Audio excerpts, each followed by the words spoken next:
Welcome to Standard Chartered Money Insights, a podcast series by Standard Chartered Bank that brings you market views and insights on the go. Hello and welcome to the third instalment of our mini-series around our H2 Outlook. Yesterday I spoke to Abhilash Narayan about the opportunities facing investors in the bond space. Today I want to focus on the outlook for global equities. To do this, I've asked Fook Hien, a senior equity strategist within the CIO office, to join me. Clearly, equities have had a challenging first half of the year, as have bonds, of course. But today we will discuss why we've trimmed our suggested allocation to equities, why we still have a preference for Asian equities and also have added UK to that list. And finally, we'll discuss the nuances when it comes to our sector preferences between developed markets and separately China. Before we start, I want to flag that we are having a live webinar on Monday, July 4th. This event includes a fireside chat between myself and Professor Raghuram Rajan, former IMF chief economist and former Reserve Bank of India governor, where we'll discuss the key financial imbalances, which ones we should be worried about, the regulatory outlook for cryptocurrencies, and the future for India and China. You'll also hear from Standard Chartered's CIO office, of course, on how you might position your portfolios given the opportunities and risks facing investors going into the second half of the year. So if you're interested in registering for the event, you can do so at www.sc.com/GMO, which stands for Global Market Outlook, or just click the link in the description. With that, let's get kicked off talking about equities. So Fook Hien, yesterday Abhilash and I were talking about our increased allocation to bonds. I guess the flip side of this is we are trimming our allocation or recommended allocation to global equities. So can you give us a sense of why that's the case? Yeah, sure. Thanks, Steve. As you say, I think we have to look at the two sides to this. So on one side, bonds are more attractive now because the yields are higher. And on the other side, US recession risks are rising sharply, which is a headwind for global equities. The situation we have in the US now is a very high inflation, and the Fed has committed to fighting this inflation by raising interest rates. Now, we expect the Fed to raise rates to 3.25% by the end of the year, which is above a neutral level of 2.5%. And this means that monetary policy becomes restrictive for economic activity.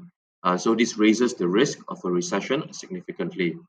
But of course, we have already seen equities fall more than 20% in the US. So the market is already pricing in a lot of negatives. Historically, in a US recession, the median decline in the stock market is 27%. And there's a wide dispersion, of course. In a deep recession, it falls more and vice versa. But the point is that a lot is already priced into the market. So we're not negative on global equities now. We downgraded it to a neutral core holding, which is in line with our view on bonds. And within global equities, we think investors can be selective on the regions and sectors to focus on. Okay, so maybe let's look at different regions. So as I mentioned earlier, we've been overweight Asia ex Japan for some time, and that seems to be working out now. Obviously, when we put that view into place in March, it was not a fashionable view. Negativity regarding China was incredibly bad, of course. But as I say, it's been doing quite well recently. I think we've outperformed around 5% year-to-date global equities in terms of Asia ex Japan. So still down, of course, but it has been outperforming. Do you expect this outperformance to continue? Yes, Asia ex Japan is still a preferred region for us. So that means we expect Asia ex Japan to outperform global equities in the next 6 to 12 months. The valuation there is more attractive. It's at a 12% discount to global equities. And this is in line with the historic average discount. But there is a significant divergence in policy support. See, whereas in the US, we see policy tightening to control inflation. In China, on the other hand, we see rising policy support to boost economic growth. China has an ambitious 5.5% GDP growth target. And we think there will be more fiscal stimulus to boost consumption, and regulatory pressures are likely to ease to support economic growth. So these are tailwinds to support China and Asia ex Japan equities. Okay, so one thing that we did do within equities as well was to upgrade UK equities to an overweight position or preferred region. So what's the thinking here? Yeah, UK equities have been holding up very well this year. It's outperformed global equities. And yes, we upgraded it. We expect this to continue now for the next 6 to 12 months. The UK market's sector composition would benefit in an inflationary environment, we believe. So, compared to global equities, the UK has higher exposure to the energy, materials, and financial sector. Now, energy and materials are linked to the oil and commodity prices, which tend to do well during high inflation. And financials will benefit from rising interest rates due to the high inflation.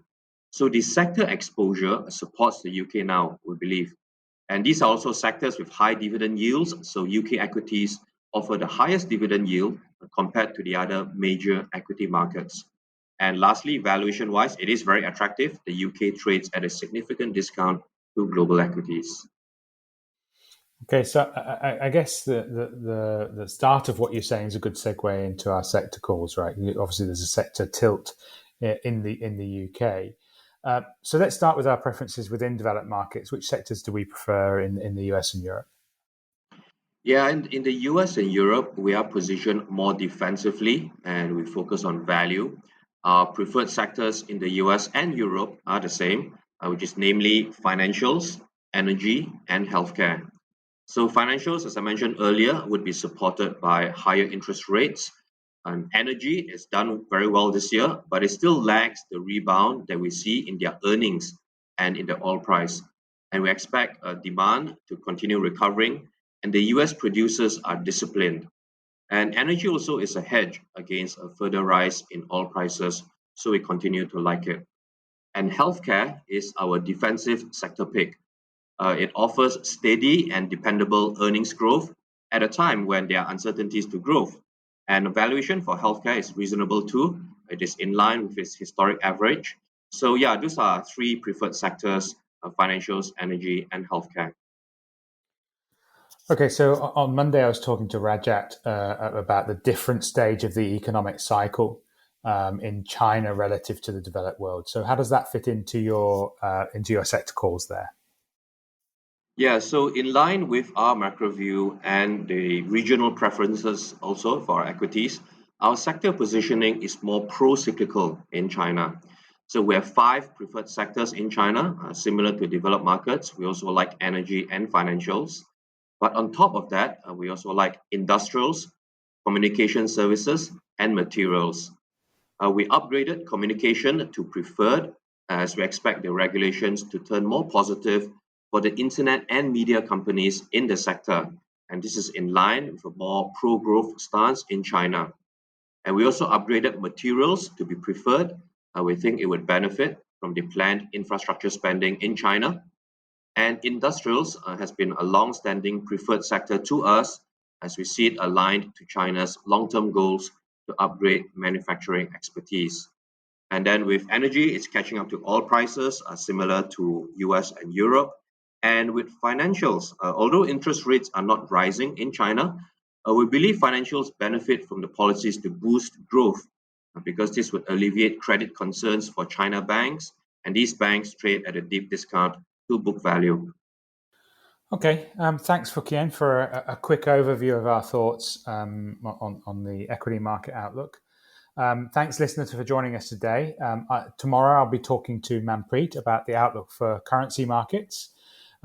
Just as a reminder, if you'd like to sign up for our H2 Global Market Outlook webinar, which will give you the opportunity also to ask questions of the speakers, please click the link in the description. In the meantime, please take care and stay safe. Thank you for listening to Standard Chartered Money Insights, a podcast series by Standard Chartered Bank. For more details on the latest market insights, subscribe to Standard Chartered Money Insights.